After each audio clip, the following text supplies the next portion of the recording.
City of Stevens Point Plan Commission meeting, recorded February 5, 2024. All right, I have 6 o'clock. We will call the Plan Commission meeting to order. Could we get a roll call, please? Weeza. Here. Kneebone. Here. Arnson. Here. Beacom. Here. Cooper. Here. Rice is excused, and Mr. Schuler. Here. And we do have a quorum, so we'll continue. Item number 2 is the report of the January 2nd meeting of the Plan Commission. Those minutes and actions are before you. Mr. Cooper. Move approval. Thank you, sir. Second. Arts and seconds. Oh, I'm sorry. Arts and seconds. Discussion? Hearing and seeing none. All those in favor signify by saying aye. Aye. Any opposed? And that is approved. Item number 3, now we have several public hearings, and I'm going to tell you that it gets a little tedious sometimes, but the law requires that we announce the public hearing being open at least 3 times for each item, so I'm going to be pretty darn redundant from the Department of Redundancy Department. The first one is a public hearing and subsequent action on a request from Patrick Johnson, representing Rydell Management Company, to rezone a property located at 3609 Stanley Street with the parcel identified in your packet. And that'd be from R2 single family to B4 commercial. Let me bring up this thing, and Adam. There. Adam? Perfect, thank you, Mayor. So as the Mayor mentioned, the request is to rezone the parcel that's shown on the next slide from the R2 Single Family District to the B4 Commercial District. As you can see on the aerial view, there is a single family home shown on the parcel. That single family residence has since been raised about 9 months ago. In 2021, the subject property was purchased by Rydell Management Company, the owner of the Stevens Point Auto and the Hyundai dealerships, really for a targeted investment in that area, a targeted purchase for that property to facilitate some future growth in automobile sales. And talking with the applicant, there's been an increased need for storage space of vehicles that are in queue for either online purchasing or just another area on the lot, so to speak, for folks to come in and test drive and view. So the applicant is looking to rezone this property to the B4 Commercial District in order to allow for the storage of vehicles associated with the vehicle sales establishment at 3707 Stanley Street.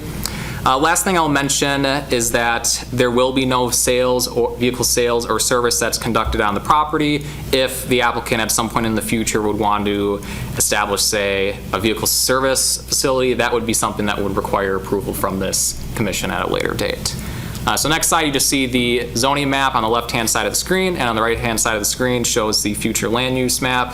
Future land use map denotes the property for commercial office and high-density residential. So staff feels that along with the performance standards for the lot, meet the criteria for the B4 Commercial District and would recommend approval. Okay, any clarifying questions before I open the public hearing? Seeing none, I declare the public hearing open. Anyone wishing to offer testimony, step to the lectern. Public hearing remains open. And the public hearing is still open. Seeing no one wishing to offer testimony, I will declare the public hearing closed. Bring it back to the commission. Commissioners, what are your wishes? Mr. Schuler. Move to approve, subject to staff recommendation. Thank you. Do we have a second? Second. Second by Cooper. Discussion. I would just like to add that the future land use map is the newest addition to our neighborhood planning efforts. So, Comments from the audience? Hearing none. All those in favor signify by saying aye. Aye. Any opposed? And that is approved. Item number 4 is a public hearing and subsequent action. A request from Samantha Petch to rezone a property located at 3324 Jefferson Street with the parcel identified in your packet from R2 Single Family Residential District to B1 Neighborhood Business District. Adam. Thank you, Mayor. So the parcel that's shown on the next slide has historically been utilized as a restaurant on the first floor and a one-unit residence on the second floor. Or a meat market. Or a meat market. So restaurants are considered a prohibited use under today's zoning code under the R2 Single Family Residence District, which again is the zoning classification for the property. So as such, the former restaurant use, the Watchman's Gone, has been considered a legal non-conforming use for, frankly, as long as they've been under operation, and subject to the legal non-conforming clause within the city zoning code. Namely, that as long as you continue that use for a period of 12 consecutive months, if there's not a gap in use between within 12 consecutive months, you won't lose that non-conforming status. If at any point, say, the use stops for 12 months and 1 day or more, then that legal non-conforming use is halted, and you won't be able to restart that use at some point in the future. So as it's been over 12 months from when the Watchman's Gone has been vacated from the space, the request by the applicant is to rezone the subject parcel to the B1 Neighborhood Business District. In conversations with the applicant, I'll just want to stress that this does not necessarily mean that it's going to be a restaurant-type use that would be operating in the first floor of the business. This is more so intended to provide that flexibility if a future buyer would want to have some type of commercial use in the first floor, that they would have the opportunity to do so under the zoning classification. So again, next slide, slide right on the screen, shows current property zoned R2 single family with the future land use map denoting it for commercial, office, and multifamily use. Staff would recommend approval, and happy to take any questions. Thank you. Before we open the public hearing, Lynn, I saw you looking diligently for that sign-in sheet. Director Karnowski just started it. It's going to go around. If you could sign in, please, just so we have a record of attendance. Any clarifying questions from the commissioners before I open the public hearing? All right, then I'll declare the public hearing open. Anyone wishing to offer testimony, step to the lectern. Public hearing remains open. And for the third and final time, the public hearing is open. Seeing no one wishing to speak, I'll declare the public hearing closed and bring it back to the commissioners for action. Commissioner Beacom. I make a motion to approve with staff recommendations. Thank you. Alderperson Kneebone, seconds. Discussion? Yes, ma'am. As you stated earlier, Mayor, this has been a business forever, so I think it's been a gathering place for the community, and this kind of keeps that use, or the opportunity for options to go forward, so I think it's a good idea. Thank you very much, Mr. Beacom. Well, I think it also fits in with what staff has been working on with some of the neighborhood and building commercial into those areas, walkable type areas. So we already have an asset in place, and I think it'd be good to keep it as such. Great, thank you. Any other comments? Comments from the audience? Hearing and seeing none, all those in favor signify by saying aye. Aye. Any opposed? And that is approved. Item number 5 is a public hearing and subsequent action on a request from William Sherrill, representing Claflin House, to amend the City of Stevens Point Comprehensive Plan future land use map for the purpose of amending the future land use designation of a property located at 1665 Main Street with the parcel identified in your packet from multifamily residential to residential. Adam? Thank you, Mayor. So we go on the next slide. Before we get into some detail on each property, I wanted to provide just a quick version. I'm going to reference a lot of different addresses, so just want to note the 1641 parcel is the parcel shown on the far left of this rectangle. 1649 is the middle parcel, and 1665 Main Street is the parcel to the right on the intersection. So to kind of summarize the whole intention by the applicant, they'll be the sum of these next 4 agenda items. So the applicant is looking to do a couple of different things. First off, it's going to start with the 1665 parcel, the parcel right at the intersection of Main and Division. The applicant is looking to stop that short-term rental use that's currently in operation on the subject property, and it is his intention in the long term to convert that into a single-family residential use. In conversations with the applicant, we as city staff would feel that rezoning the subject property to the R3 single and 2 family residential district would be the best fit to meet the applicant's intended desires for the property. While technically the R3 district would allow for a duplex use on the property, I'll note that the applicant independently is also looking to record a deed restriction allowing just a single-family residential use. That goes outside the scope of this commission, but just for reference as to the applicant's full intentions. For the two other parcels, 1641 and 1649 Main Street, the applicant is looking to either relocate or raise those two structures.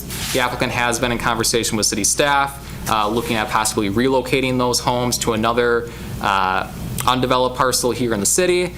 So hopefully, at least in early conversations with the applicant, it looks like relocating the structure may be the initial preference at this time. Once something happens with those two properties, once those two homes are relocated or raised, the applicant is intending to combine those two parcels and relocate the house that's currently at 1656 Main Street. This would be the parcel on the northwest corner of Main and Division Street to this combined 1641 and 1649 Main Street parcel. So on the next slide, I'll just show the zoning map for the subject area. So essentially, those three properties are currently zoned R4 multifamily 1 residential. The future land use map really does have a scattering of residential and multifamily residential designations. Essentially, the one way to surmise it is that existing single or two-family residential uses within the city block are noted in that yellow shaded color, the map on the right-hand side of the screen, versus that of multifamily residential uses that are denoted in more of that orange color. Since the applicant is looking to convert that multifamily use to single-family, staff believes that amending that future land use map for the property to residential designation would be most appropriate. So the first agenda item, the future land use map amendment, that would be needed in order to rezone the 1649 parcel to the R3 single and two-family residential district. So staff's recommendation for this first agenda item is to approve the future land use map amendment, and be happy to take any questions. And as our zoning administrator said, the next four items, this one and the next three after that, are all related to this. So his summary covered all of that. Keep in mind that we are not approving or considering any of the moving, shuffling, raising. None of that is under consideration tonight.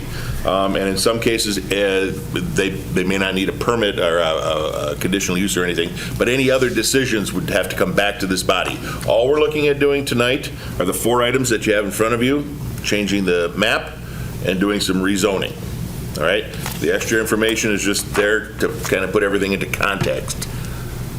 All right, so before we get started, and let's do this for all of them, are there any clarifying questions that the commission has on any of the next four requests? This doesn't preclude you from asking them when the item comes up. I just want to try and be as smooth as possible, this whole thing. All right, then for item number 5, we're declaring the public hearing open. This is to amend the comprehensive plan future land use map. That public hearing is now open. Public hearing remains open. For the third and final time, the public hearing is open. Seeing and hearing none, I'll declare the public hearing closed. Only on item 5, bring it back to the commission. Commissioner Schuler. Move to approve the change of the future land use map as requested. Thank you. Seconded by Beacom. Discussion? Comments from the audience? Seeing and hearing none, all those in favor signify by saying aye. Aye. Any opposed?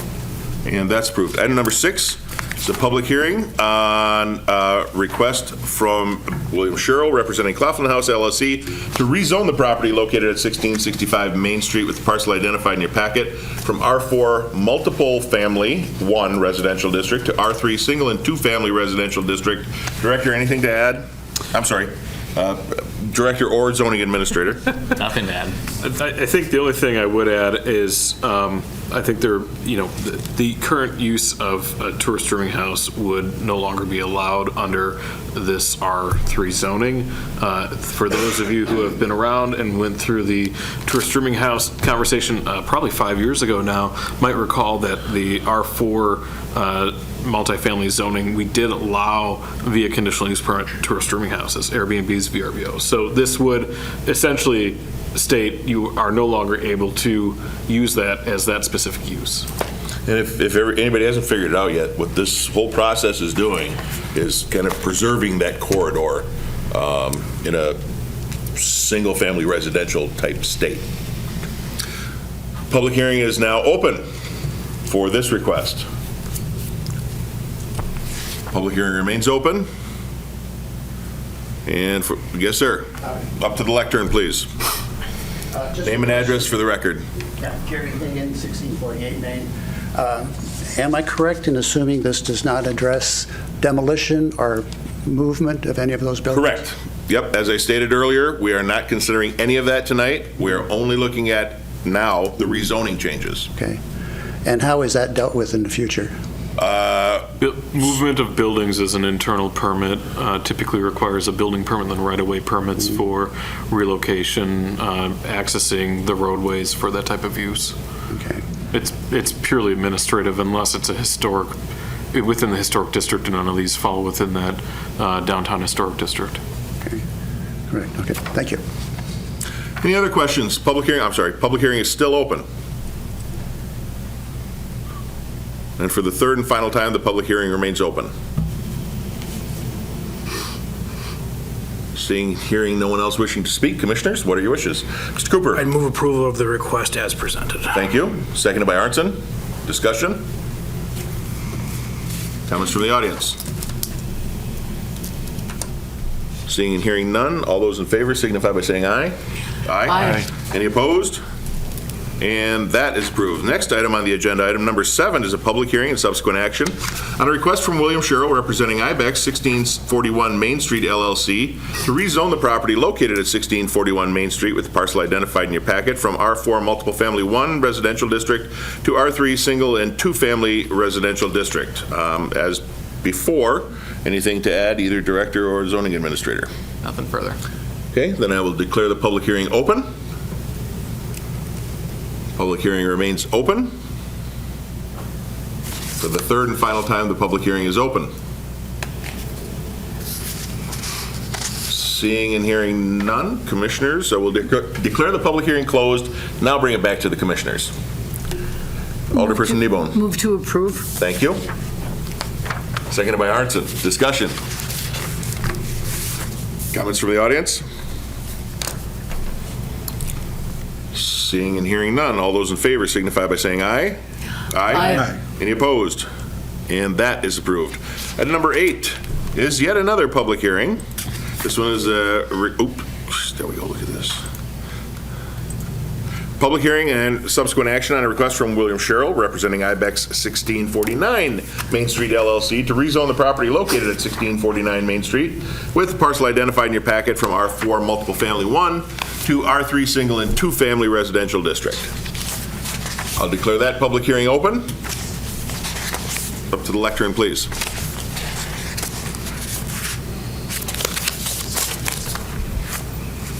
Lois Freeburg Hagen, 1648 Main. Thank you. We think all of these plans are good, the rezoning. We have a question about this property, the idea that it might be demolished without knowing what's going to go there, as we are right next to it.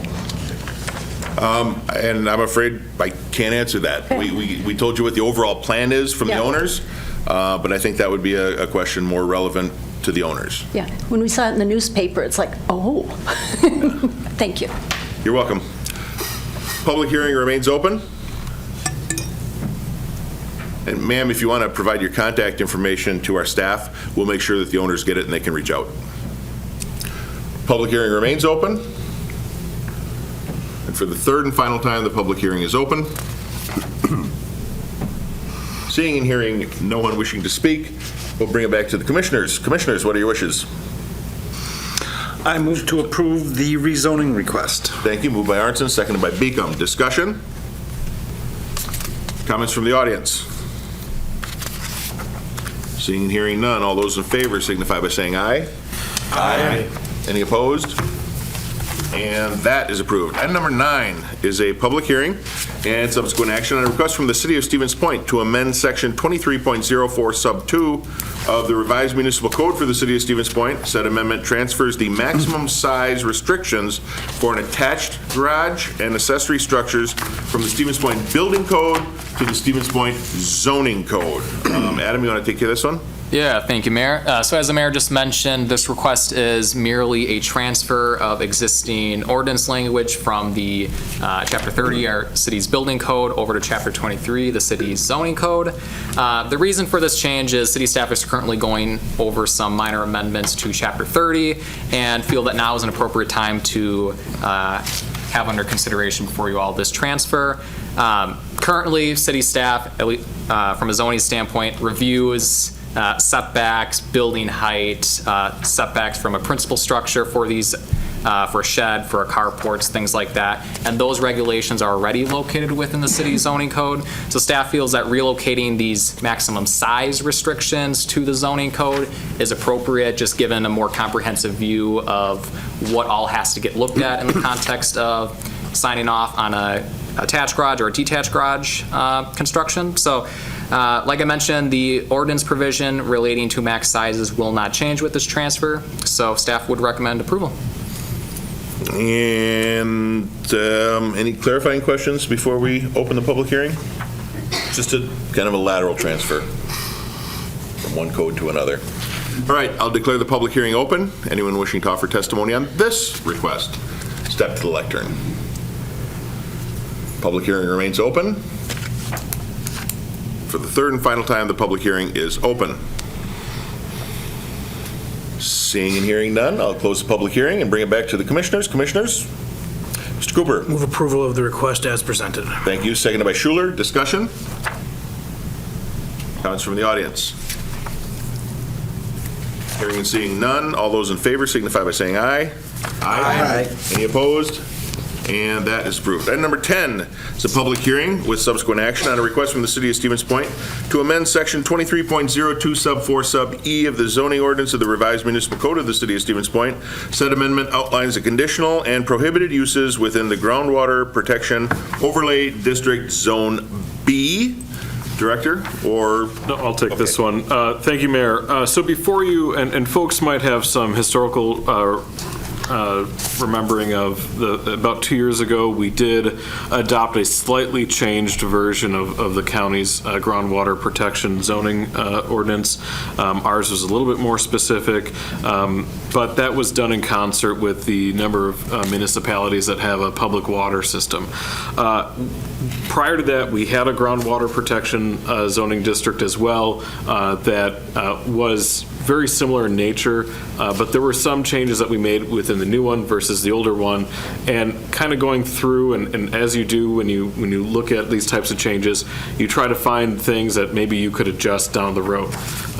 Within the request before you tonight, we take printing and duplicating businesses, and then automobile, truck, ag, implement, and equipment, municipal, small engine, other vehicle repair as a commercial use out of the prohibited use, and technically put it back in the conditional use category. That's where it was prior to the 2022 adoption.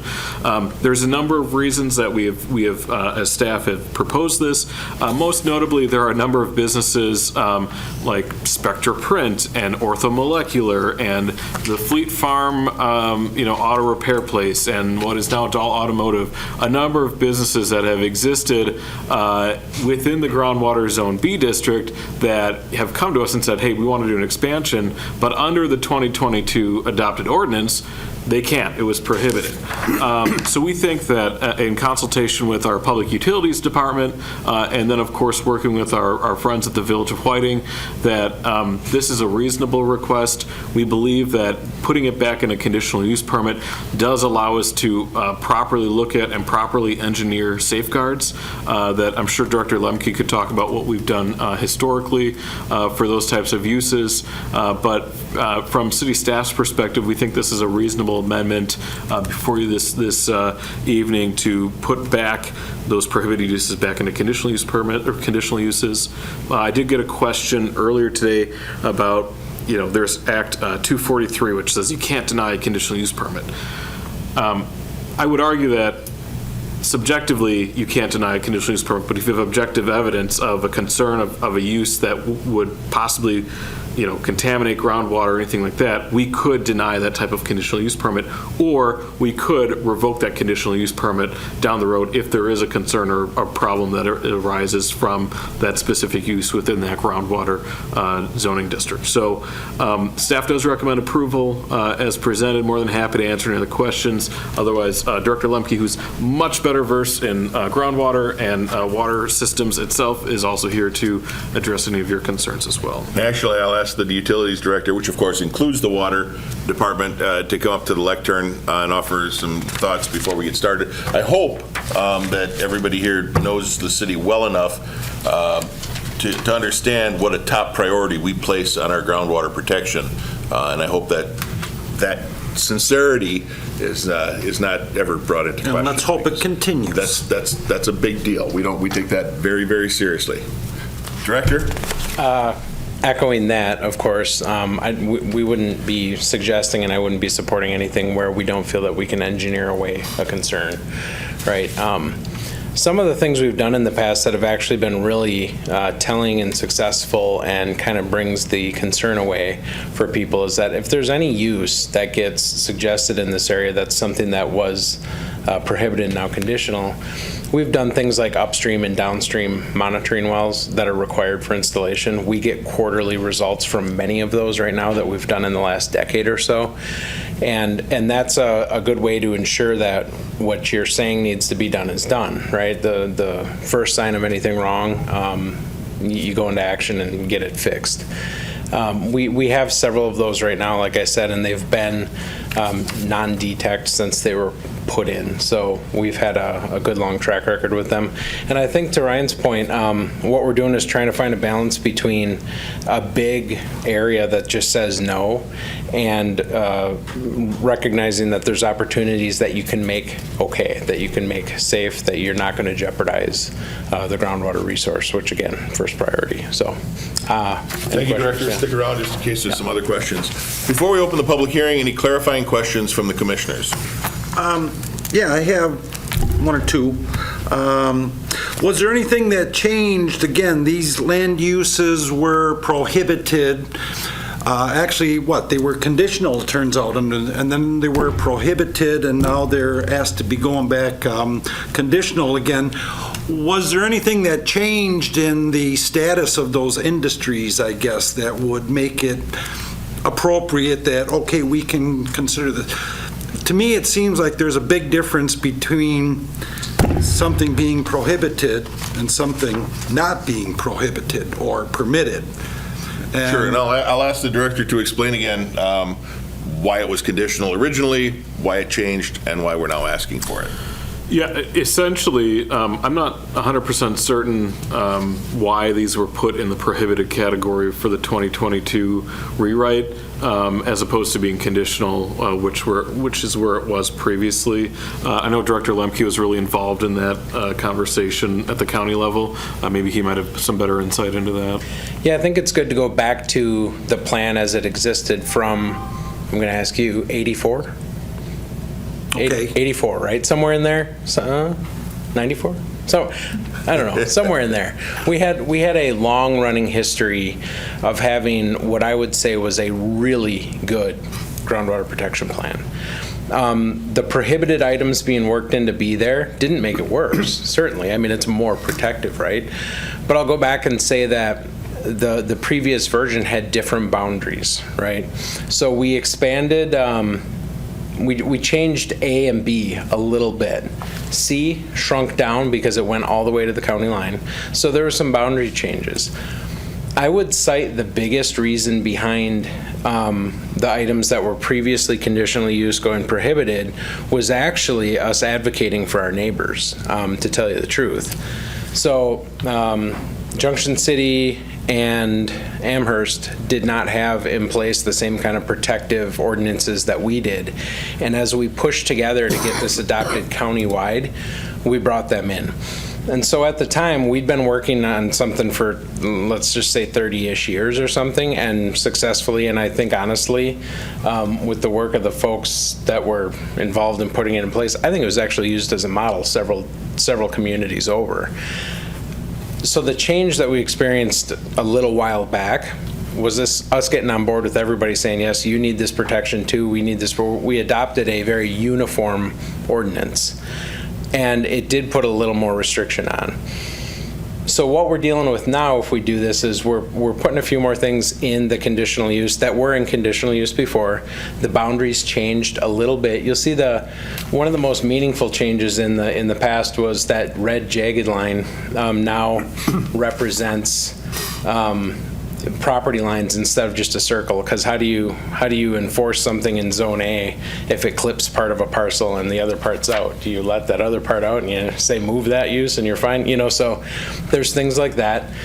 We use the data behind the direction of groundwater flow much more precisely than we knew 30 years ago, and then we move some things around. So this is a portion of what got moved out of conditional use. We're moving back in to allow for, again, that balance between, we have some businesses that have a really good track record with us. They do the reporting we ask them to. We don't have concerns that we can't say, hey, you need to install a triple walled tank with interstitial monitoring and audible and visible reporting and quarterly reporting upstream and downstream monitoring wells. I mean, it gets pretty extensive, right? So we're at that point where it's just like, okay, we're comfortable with this for certain things. So that kind of ties in, and Ryan, you commented on this, the conditions that, I agree, you can engineer most everything. Every engineered system is going to fail eventually. But can you put conditions, can you precondition in the ordinance saying that, limiting size, a small photo processing shop may not be a big deal, but if you get a big industrial one, and part of this got me thinking is that a lot of this area encompasses the industrial park area. And so you almost have some, by definition, potential industries going in there, and industries can be problematic with wellhead protection. So I wonder, could the ordinance specify conditions for anything with underground storage tanks? They got to be triple, they got to be monitored, those types of things. Can you limit the size or quantity of hazardous substances? Repair shops can have solvents and they're cleaning things. If it's a corner station, they're not going to have much. If you're a big trucking company, you could have a lot, because you put in a requirement saying that gasoline cleans up well enough, but if you're spilling solvents, that sticks around and goes away. You have to have a solvent recycler maintenance program. So it's good if you can put in conditions. I'm not sure just how rigorously we can condition things. Yeah, that's a great question. And the answer is you could put it within the zoning code. Totally reasonable, something that we have currently in our code and something we've looked at and taken out or put in the past. The problem is a lot of times the technology changes a lot quicker than our zoning code gets updated. That's one thing. The second thing is once you put it in as like a requirement of that zoning code, you take away the power of the conditional use permit. Now remember, if in an instance in 5 or 10 or 25 or 55 years, you have a concern of potential contamination within the groundwater protection B district, our utilities department would let the community development department know, and we would work together to either address that with the user, or this body has the authority to revoke a conditional use permit, and we can shut down a business if they don't correct the violation under the auspice of the conditional use permit itself. Remember, the conditional use permit stays with that property until such time that they don't use it for 12 consecutive months. Then it goes away, and if anybody would want to re-up whatever conditional use that was there previously, has to go through the same process again. So I think, personally, I would rather us take a look at these on individual bases, and some instances, if it's in a groundwater B, closer to a groundwater A zone, we want to be more restrictive in those conditional uses, as opposed to if you're on the far east end of groundwater protection district B. So I like the idea of being able to do it on a case-by-case basis, and then coordinating with our utilities department to ensure that the enforcement arm of the zoning code is enforceable through the conditional use permit process. But you could add that, but again, our code doesn't update quite sufficiently with changes of technology. I guess there's one other thing that just kind of the timing of it and really the staff report, the information that was included about why this is done. I'm a groundwater guy, and I'd say you're prohibiting something and all of a sudden you're allowing it. What's going on here? And I see that, part of the justification was we've had some businesses talking, want to do this, want to come in, and they're prohibitive. And so all of a sudden it's on our agenda and say, well, that's okay, we'll just change the rules for you. And I think that something like drinking water protection warrants more than that. And as explanation, you said, Joel says he's good with it, and check with the Village of Whiting, they're good with it, but there weren't any tangible things.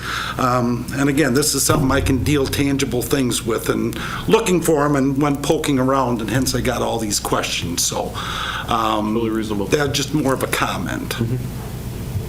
Got to tell you, Pete, that's one of the reasons we got you on here. Just for that. I appreciate it. I know you're not going to let things slide, so especially when it comes to protecting our groundwater. Any other clarifying questions before I open the public hearing? All right, I'm going to open the public hearing, and we do have one written testimony from citizen and County Board Supervisor Dave Laddick. Please accept this memo as a letter of support for amending Chapter 23 of the Revised Municipal Code, specifically the zoning ordinance to include automobile, truck, agricultural implement, small engine, blah, blah, blah. I'm sorry, that was really bad. I shouldn't have said blah, blah, blah. Automobile, truck, agricultural implements and equipment, municipal, small engine, and other vehicle repair of a commercial nature as a conditional use within the Groundwater Protection Overlay District B. So that is officially entered into the record, and the public hearing is now open. Public hearing remains open. Thank you, Lynn.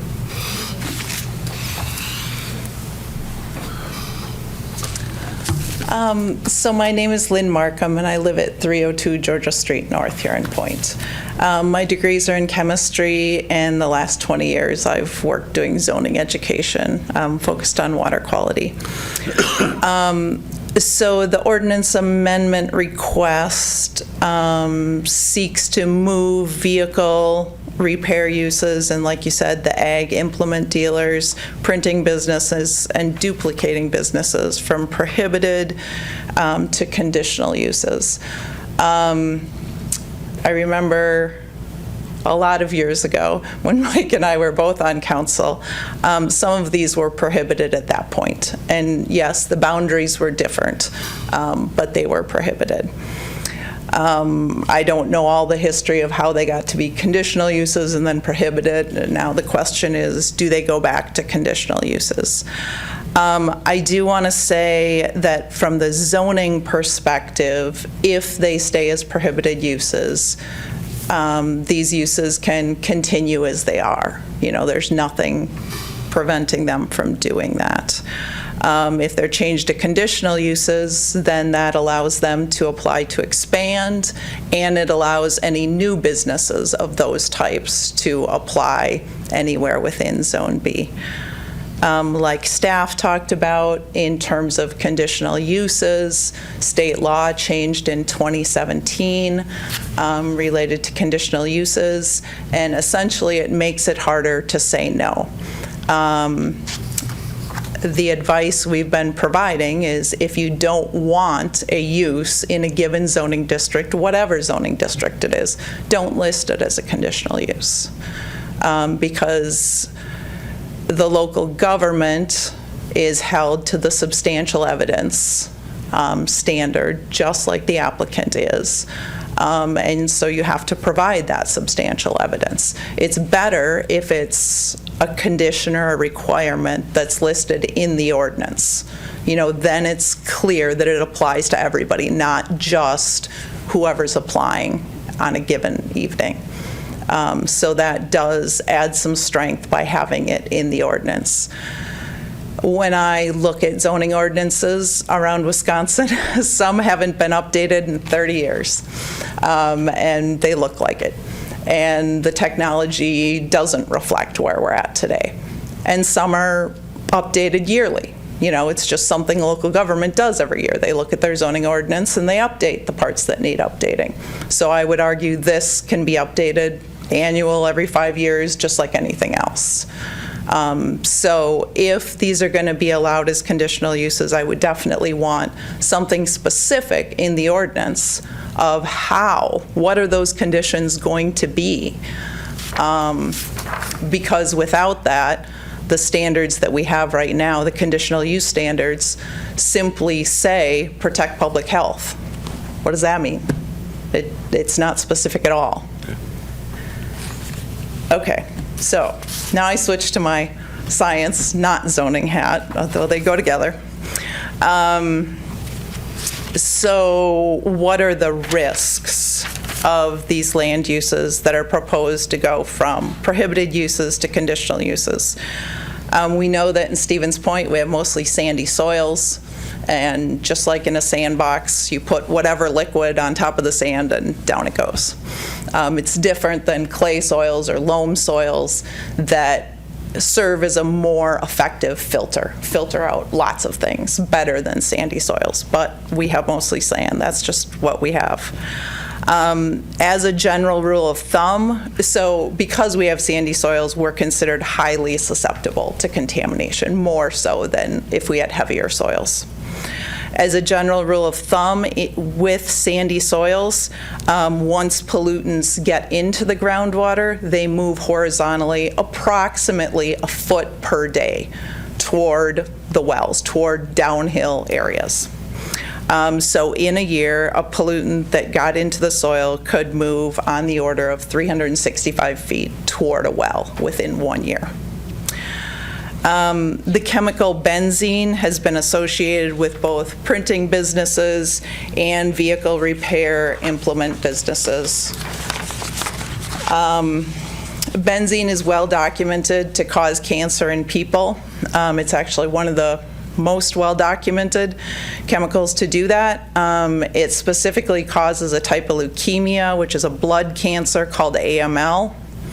The A in AML stands for acute, and the 5-year survival rate for people diagnosed with AML is 28%. So about 1 out of 3 people make it 5 years. It's a crappy disease that I wouldn't wish on anyone, including the people who drink water from our municipal wells. People getting cancer from benzene was first reported in the 1920s. In 1987, over 30 years ago, the EPA classified benzene as a known human carcinogen. This is their most dangerous class. They have possible carcinogens, likely carcinogens, and known carcinogens. It's cause and effect. They know that benzene causes cancer, specifically this type of leukemia. So now looking at the printing side of things, benzene used to make up 20 to 80% of printing inks back in the 1930s. However, printers were getting sick, they were getting cancer.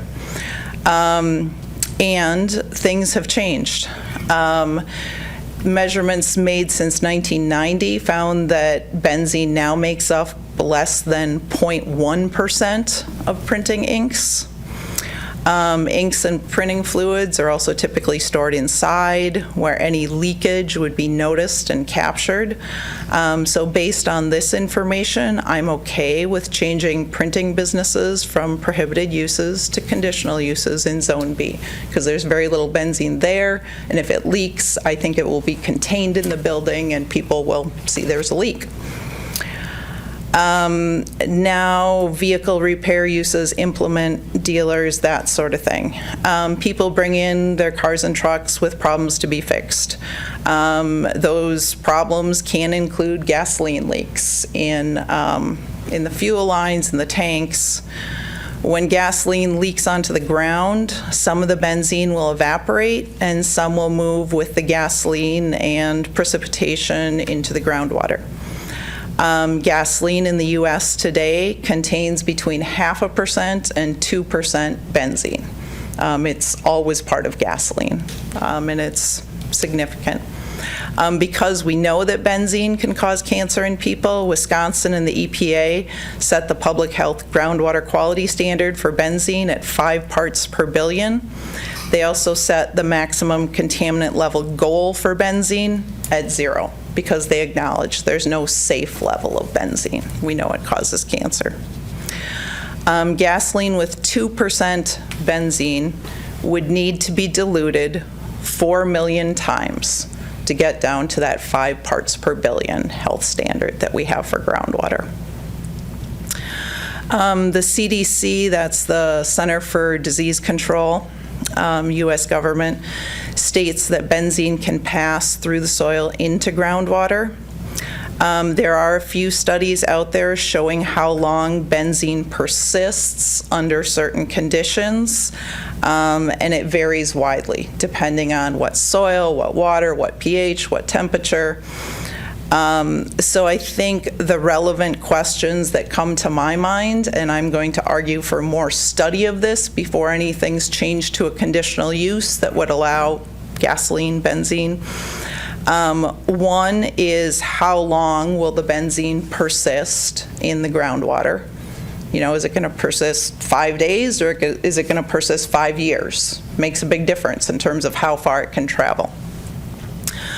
And that's the next question. How far will benzene travel under our local conditions, our soils, our water type? And is that range of how far it can travel greater or less than the distance from some of these points in Zone B to our municipal wells? And then the third point, any chemist thinks about breakdown products. So benzene can be converted to other chemicals, but those other chemicals may be more or less toxic than benzene. And so the papers do clarify what chemicals it's converted to or broken down to. And I've got those listed. I didn't have a chance to look into the toxicities of each of those, but it's something to be considered. A couple of studies outline what conditions affect the degradation of benzene and what it's converted into. We know that some of those factors are oxygen concentration, temperature, and favorable bacteria. The same document says that benzene degradation in groundwater can take days and can take years, depending on the situation. I found no studies that tracked what will happen locally under our soil and groundwater conditions. If benzene degrades in less than 100 days under our conditions, it's probably relatively safe because it's not going to travel more than 100 feet or so. But if it's good for multiple years, then it could be getting into our wells and we could end up drinking it. In addition, petroleum spills can be very expensive because they require a lot of time and resources to sample the area, analyze the samples, estimate the extent of the spill, design a plan to clean it up, and then remove or treat the contaminated soil or water or both. So in summary, I see no problem with changing the classification of printing businesses to make them a conditional use in Zone B. And I ask you not to approve the amendment to change vehicle repair uses and other things that could have leaking gasoline because there's more benzene in gasoline than printing inks. Vehicles in need of repair may be leaking gasoline and are often located outside where leaks are not contained and may leak into the ground and the groundwater. And evidence is lacking to show that vehicle repair uses can safely be located next to municipal wells in Zone B, because we don't know how far benzene can travel under our situations. So I think the burden of proof in terms of showing that this is safe should be on the people proposing to move it from prohibited use to conditional use. I think an ounce of prevention is worth a pound of cure, and I can't think of a better place that that phrase applies to than this one. Thank you very much, Lynn. Yep. That was very well thought out and extremely important input for this. As a matter of fact, I think after the public hearing, I think it's probably in our best interest to refer it back to staff, and I'll get into that after the public hearing. But we'll keep the public hearing open. Public hearing remains open for the third and final time. Oh, of course, Trevor at the last minute. Go ahead, Trevor. Suddenly realized you wanted to talk. Hello, hello. Can you hear me? No. Oh, wait, you must have. It wasn't last minute, by the way. Trevor Rourke, 601 Washington Avenue, here in Point. Protecting our groundwater is one of the most important roles I think our local government can take. And we're definitely very fortunate to have both a healthy supply of groundwater to meet our local needs and decent protections in place that have maintained a cleaner water supply. However, tonight's ordinance amendment proposal threatens this. Time and time again, we in the United States continue to develop land without a systems thinking approach and care for the land that's being used. And Stevens Point is no exception. In changing this ordinance, and with each conditional use proposal, would the soil be tested? Would the volume of runoff be projected? Would depth to water table and disturbance of groundwater flow be calculated? Would the additional heat island effect be calculated for additional pavement constructed? Would the reduction in groundwater recharge be calculated for each expansion and or new development? And there are other considerations, including accidents with chemicals that can happen on each property. And to Lynn's point, benzene seems to be a pervasive one. Makes sense to continue prohibiting these uses since, and just as a prohibited uses section in the ordinance states, these uses, I quote, "These uses are prohibited based on the high probability that activities routinely associated with these uses, as in storage, use, and handling of potential pollutants, will cause groundwater contamination," end quote. So the most important question hasn't been answered. Have the businesses that want to expand and those that were prevented from constructing, have they proven that they no longer have a high probability of contamination? Based on the memo and other supporting docs in this agenda, they have not. At the very least, this proposal should be tabled so there should be evidence businesses, current and future, that our groundwater won't get contaminated. Further, it will be helpful to see the questions and assessment that takes place with the conditional use. From my understanding, the language in the conditional use is very vague, and the standards aren't even measurable. I think I heard Director Lemke say that additional conditional use questions will get added at a later date.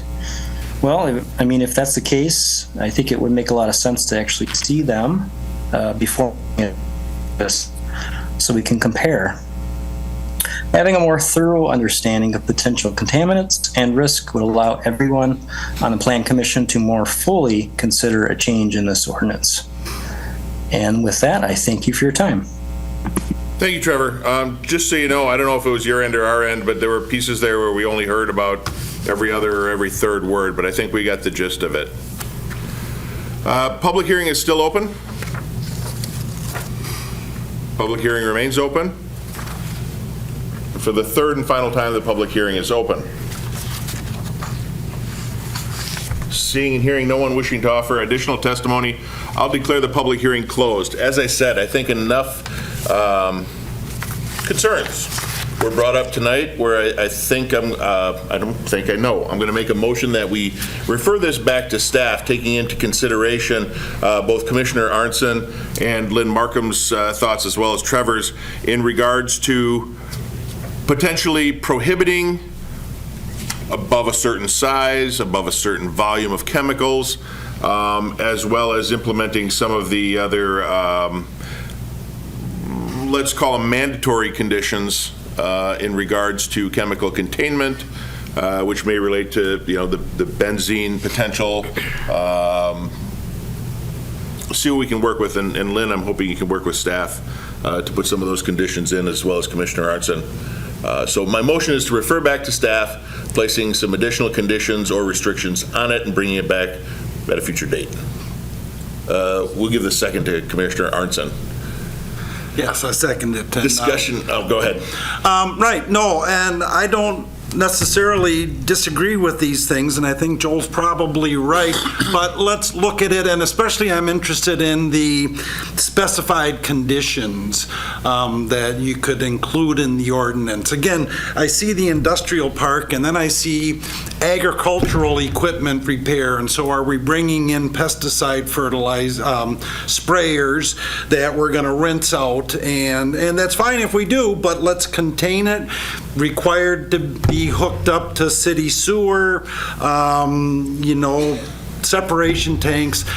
There are things you can do to address some of these concerns, and I think it's worthwhile bringing out now rather than saying someday when it comes up, we'll put them in there. Yeah, just if you don't mind. Let's let Commissioner Schuler speak, and then I'll bring it back to staff. Actually, I'd like to hear what Ryan has to say first. Perfect. Well, just, we do, gas stations, likely cause of gasoline that may end up in your groundwater is a conditional use permit within groundwater B. We do have within the groundwater protection district some additional restrictions that are already built into gas stations or petroleum storage tanks specifically. So if that's something that you're looking for, we're more than happy to include something like that. Again, my only thought was technology changes, technology hypothetically gets better, and that our code doesn't always reflect that. And so, we need to be cognizant as staff and as a commission that, if we're going to add these within the zoning code specifically, we need to keep up with some of the changes in that technology. Staff has no objection to sending this back to our desks to take a look at again, if that's the desire of this commission. Director, I'll agree with you to a certain extent, but I think if we just need to be a little more diligent in updating our zoning code as technology advances, I think it's worth it. A few people had said, an ounce of prevention is worth a pound of cure, pound and a half, whatever it was. 220, 221. Yeah, we still refer carriage houses in our zoning code, so. Commissioner Schuler. I just guess I appreciate the additional discussion that's going to take place. Listening to everybody speak, there's a lot of different points in there, and it makes it really difficult for we commissioners to consider this, because it's easy for things to be prohibited because it's a no, and you're comfortable with that because you know that those things won't take place. And on the other side of that, where is the line between a reasonable expectation that conditions can be put on that actually contain the things they're supposed to? There's an amount of trust in that you don't have to worry about if you just say no. But at the same time, we don't want to not do something that can both address environmental issues and allow for reasonable development, if you want to look at it that way. So I'm really looking forward to the type of things that can be done. Should it go in the ordinance? I don't know. Should there be a standalone section of policy or procedures that the code can just refer to, and those procedures can be updated on a more frequent basis? That's a lot easier to do than a zoning info update, because that can be a painstaking process. But anyway, I'm glad that this is going back for a little extra discussion, and we hope we can come up with some reasonable levels of comfort or certainty of what can proceed, and if not, then not proceed. So I guess that's what I'm looking forward to in the next step. Thanks. Any other comments? Yes, sir. Just a little bit again about the conditional use and who puts them on and what goes in there. Just as technology changes, legislative perspectives change, and like the whole changing of how conditional uses are implemented, that could change too. And to take the subjectivity out of future decisions, I think it's good to put these concerns that we who are concerned with groundwater quality, and maybe in the future they won't be so concerned, but we want to keep our legacy going through there. So there again, something else I think, trying to give some assurances for now and the future. I didn't need help on that one, Jeff. Director, go ahead. I just wanted to point one thing out, and I think this is really good conversation too. In the past, when we've had anything conditional, anything thrown out there as far as here's what we need to do to protect the resource has never been met with any sort of pushback. And so that's the frame of reference that I'm using to say, I can support this because I know that when something comes forward and it's kind of like, wait a minute, we got to do something above and beyond to make sure. I've never run into an issue. Now, if we need to somehow more fully codify that that's the fact, let's do it. I'm totally in favor of that. But so far, we've hit some really high bars that are like something that, if we really talked about design and sites and risk and stuff like that, I think that the fact that I'm standing here telling you that so far everything we've worked through has been, 150% of what it needs to be because of our respect for the resource, that's why a lot of us are comfortable with it. But there's more discussion we can have to get everybody on that same page too. So I appreciate that. Yeah, and I'll give you an off-the-wall reference. Years ago, I think Lynn was on council too back then, if you wanted a chicken in the city, it was a conditional use. And we had many people asking us for those conditional uses. And we generally put the same conditions on them, right? You want to make sure that the chickens are cared for. You want to make sure they're not annoying the neighbors. You want to make sure that there's no noise involved or smell. And those same conditions were placed on each one of them. At one point then, we became comfortable with those same conditions being an allowed use. You may have no more than 4 hens, no roosters. They have to have a coop that is, I think it's 10 feet off the property line and subject to inspection by the Humane Society. If those are met, it's granted.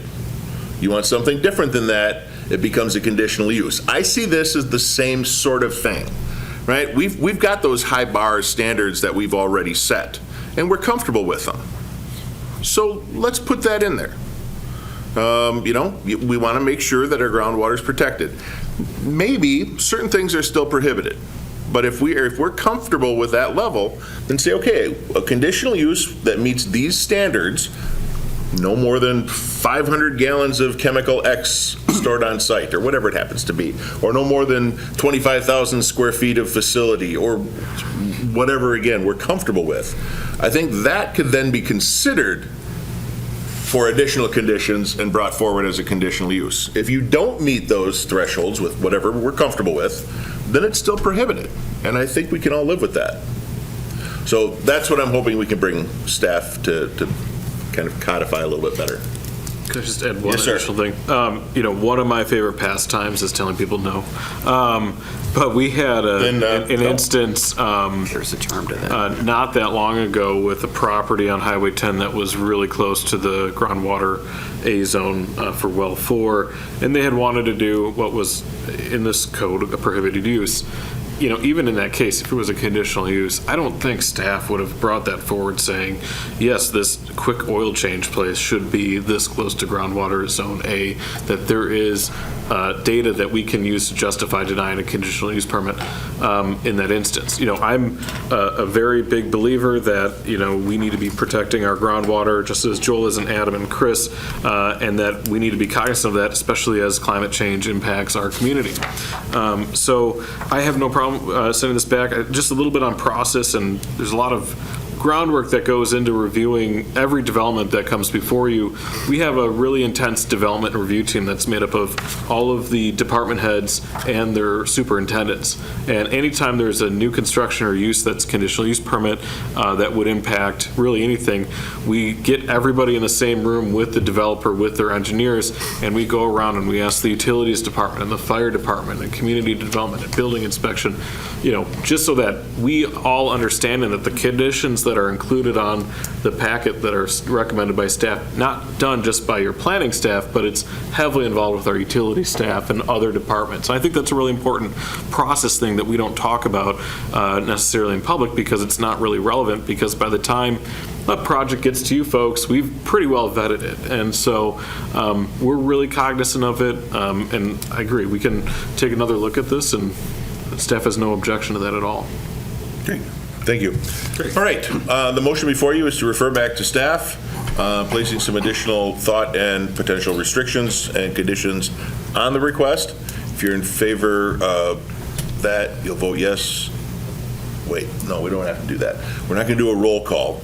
All those in favor of the motion signify by saying aye. Aye. Any opposed? Great, and that'll come back at some point in the future, maybe next month or whenever staff is ready. Item number 11 is a public hearing and subsequent action on a request from the City of Stevens Point to amend Chapter 23.04 Sub 2 of the zoning ordinance of the revised municipal code of the City of Stevens Point. Said request amends the definition of the term home occupation professional office. Adam, is this you? Yes, thank you, Mayor. So as the commission may recall, we've talked as a group a few times over the last 9 to 12 months or so, kicking back a draft ordinance amendment for this home occupation definition. Before we kickstart the public hearing, I just wanted to talk a little bit about really the background. Why did we get to this point? What was the intention behind taking a look at our home occupation ordinance? So on the screen shows our current ordinance, big chunk of words, won't go into the details about each and every provision, but a couple factors that were considered for this ordinance amendment were really threefold. First, reducing the level of subjectivity that exists currently by providing more objective standards. You see some words in here like incidental, subordinate, significant, trying to hone in that ordinance language to make it more objective versus that of being more subjective. Second, in talking with folks, there is a rightful concern that people may have as it relates to some of the negative characteristics, negative externalities associated with certain types of commercial endeavors, such as noise, light, pollution, things like that. One of the nice things with our municipal code of ordinances as a whole is that there's other codes that we can leverage to put into this ordinance to address those concerns. One example being noise concerns. Don't need to circumvent the wheel. We can reference our city noise ordinance and the provisions located within that to help address some of the concerns folks may have. And then the last factor is to apply some targeted revisions to our current definition to try to encourage small business startups. The example I gave in the packet was that of the number of non-resident employees that are permitted. Under our current definition, that number is capped at 1 person. Under the proposed ordinance, that number is increased to 2 persons. So try to provide some targeted improvements to try to reduce the level of regulatory control within this definition. So, like I said, we talked about this the last 9-12 months or so. Be happy to answer any questions after the public hearing. Okay. Any clarifying questions? Yes, sir, Mr. Beacom. The noise ordinance has been referenced in this, and to me, noise seems somewhat subjective already, and enforcement is rarely on site when the noise happens. How does that play out in terms of enforcing that, if that was to be? Yeah, the enforcement provisions are handled through the city police department, more so because they have the equipment in place to better track, to better measure the decibel reading at a given time. There's no decibel measuring equipment. There's not? No decibel measuring equipment used. It's subjective by the officers. So if the officers arrive and they feel it's overly loud, they'll tell them to stop. Okay. Sounds like someone who's had City the attorney offices here, to his so- property. And he's going to tell you that decibels are not a good measurement of noise in this case. They're an excellent measure of noise. They're just a very difficult one to use. Right. Every time I hear decibels brought up in the context of noise ordinance stuff, I just want to jump in and just go, hey, let's hold our horses here. It's really not a workable standard for things that are based on quality of life considerations, as opposed to, say, a context where it's like occupational safety and health. Then decibels are the perfect tool to use. But it's in a controlled environment. You can measure what the exposure is in this place, in this place, in this place. But when you're talking about properties and their effect on other properties, it's really useful to have a subjective standard. It's based on reasonableness. That takes into account, well, what are you doing to produce the noise? What time of day are you producing the noise? That sort of thing. Have you taken steps to mitigate it if that's possible? So we get maybe about, it's not that many, maybe 10 noise citations a year. And typically people are given a pretty ample opportunity to turn things down before it reaches that point, which is usually successful, which is why we don't get that many actual citations. So. Thank you, City Attorney. Adam, did you want to continue?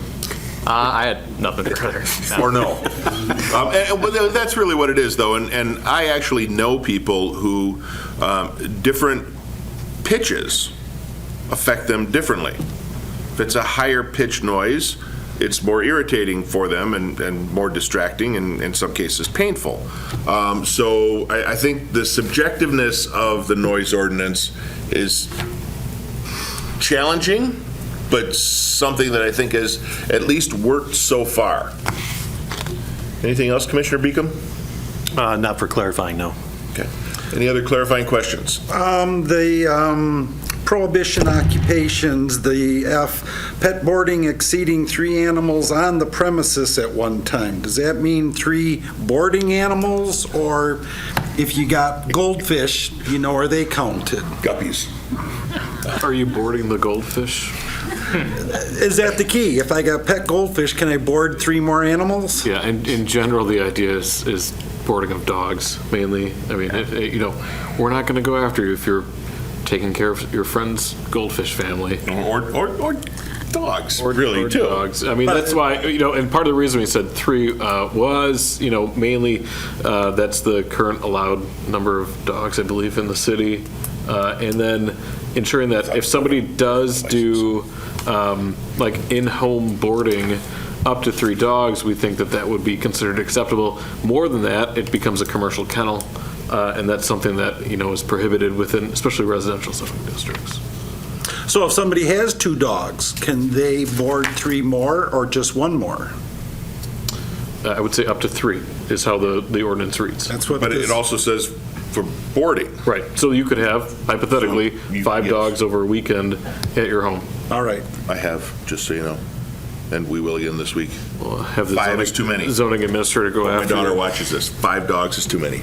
So I don't know if that could be reworded, but it does say pet boarding exceeding 3 animals on the premises. And maybe I get hung up on the 3 animals on the premises and not so much the pet boarding, but there should be, I think, a more direct connection that the 3 applies to the boarded animals and not to the total animals on premises. Oh, Okay. if you make a, Let's open up the public hearing first, and then we can debate the words of the ordinance, if that's all right with everybody. I'll declare the public hearing open.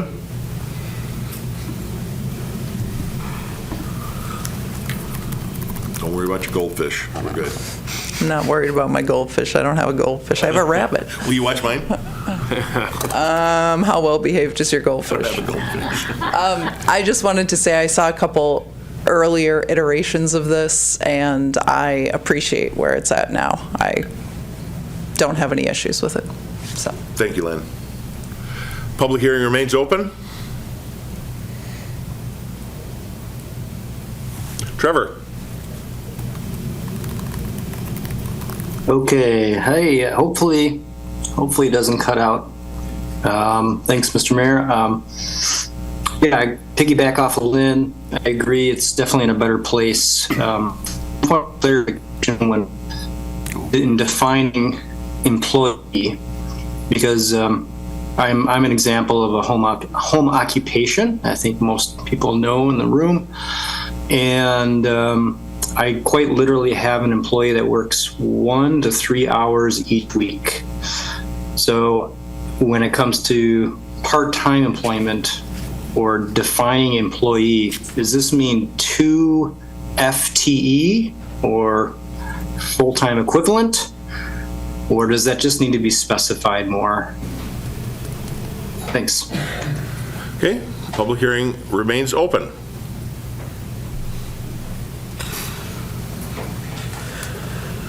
David Shore, Alder for District 3. If I may respond to the last question. No, actually, David, it's a public hearing. Okay. If you have comments on the ordinance, you could submit that testimony, but the public hearing is just that, a public hearing. The questions will get answered afterwards by staff. You can opine. Tried. Public hearing remains open. Trevor, your hand's still up. Do you have another comment? Oh, there you go. Okay. Public hearing is still open. And for the third and final time, the public hearing is open. Seeing and hearing no one wishing to provide any additional testimony, we'll declare the public hearing closed. Alder Shore, if you wanted to comment now would be the appropriate time if you want. Otherwise, we can have staff answer the question too. Public hearings generally don't do interactions. We were aware of Trevor's concern, and just to be clear, the intention is that this is people coming to work daily, that this is their place of work. And so, that's the overall intention is, these are like thresholds that when you exceed them, it's time, your business has grown enough that it's time to look for commercial property. And one of those is if you have 3 or more others coming into work every day as their office, that's what's meant by employee. It's not whether they're on your payroll or what their hours are. Is their place of work. Hope I got that right. Thank you. Any other discussion or motion? Yes, sir. So my understanding of the distinction is that if you come to the home occupation and you stay there your entire time that you're working, that's considered the employee. If you come, check in, and then your work is off-site, that's not considered to be that employee. Correct. It's work that's being done on the premise. Right. Okay. Any other comments or questions? If not, I would entertain a motion. I'll move to approve. Thank you, Commissioner Schuler. Is there a second? Seconded by Cooper. Discussion. Anything in the budget for the fancy decibel devices? You can actually get the app on your phone. I'm sure you can. And you can see how subjective it is. Yes, sir. Mr. Beacom. I struggle with this one. I do credit Adam. I know he did a lot of work on this, and Director Karnowski's office. I think the last time we had this in front of commission, the mayor made the point that, you can make things easier over time, but it's difficult to make it more restrictive. And so, I know that part of this is to accommodate people that want to work out of their home, and I think that's important. I also want to be conscious of their neighbors. And I do think that when a problem happens, it is going to be difficult to enforce and to get a hold of, because those regulations are subjective. So I think a lot of the language in here has helped. And I do feel like there are some good points here. I do feel like this is one that I struggle with a little bit. I get that. Any other comments? Alderperson Kneebone? I was thinking in terms of Trevor, when he has a fleet of bicycles and has several people coming to pick up their bicycle delivery vehicles and leaving, would that preclude the 2 employees? But I think that's been clarified with what Commissioner Schuler had asked, that it's 2 if they come there and stay there, but it would, if they come and pick up their bike and go somewhere else, then it's not. So Trevor, once he gets his fleet, could have 5 or 6 bicycle delivery drivers. All right, any other comments? Just for the record, I opened up my Decibel app on the phone, and the lowest was 28, and the highest was 68.1. So you know. All right, all those in favor of the motion signify by saying aye. Aye. Any opposed? Nay. The record reflects that Commissioner Beacom is a negative vote, but the motion approves with the majority. Item number 11 is that was 11. Item number 12 is a request from the City of Stevens Point to acquire 620 square feet of land located at 1017 Maria Drive for right-of-way purposes. Adam? Or nope, you're stuck with me. So close. So before you, any time that we do any type of street reconstruction, we do work with the Public Utilities Department on, Public Works Department on identifying, future roads, ensuring that, as the roads are constructed, that we're taking that into consideration. As some of you might know, Maria Drive is being reconstructed this summer. The city owns a 54-foot wide parcel on the south side of Maria Drive. The intention has been to punch 3rd Street through from 6th Ave up to Maria Drive at some point. We own part of the right-of-way on the south side of, on the north side of 6th Ave, and then part of the right-of-way on the north side of, south side of Maria. My bad, keep screwing that up.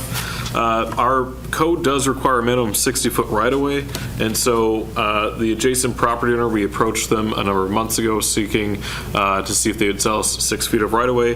They have agreed, so we are a willing buyer. They are a willing seller, and so this is before you to essentially accept the 612 strip right-of-way acquisition for 3rd Street, not 3rd Avenue, on the south side of Maria Drive. You will see that there is a planned 3rd Street extension at some point on the north side of Maria Drive.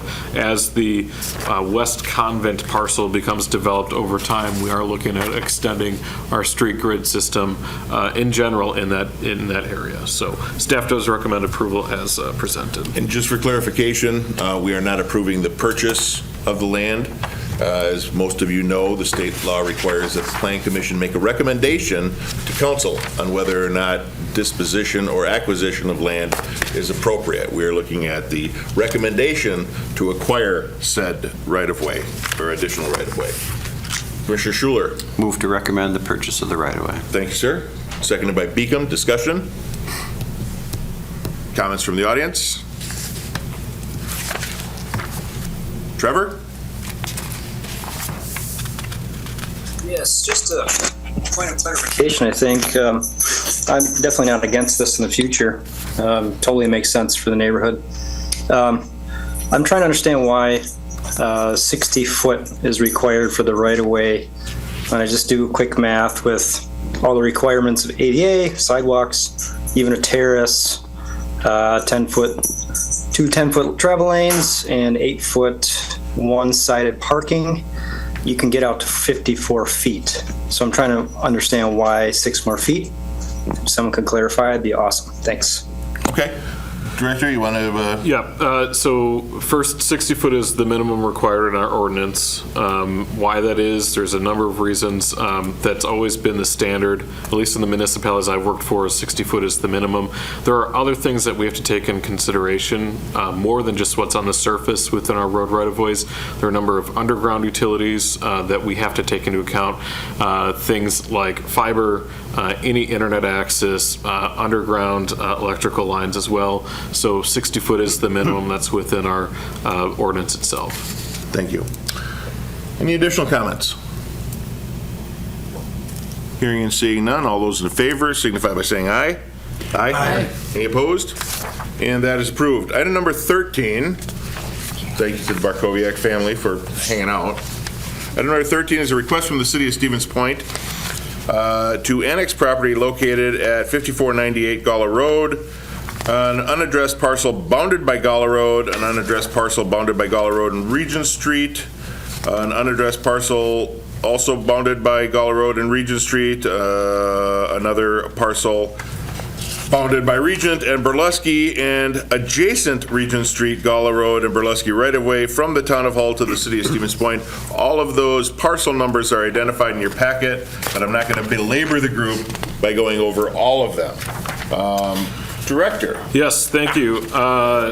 So we've seen a few of these types of annexation requests over the last several months. There are several ways for the city to annex property.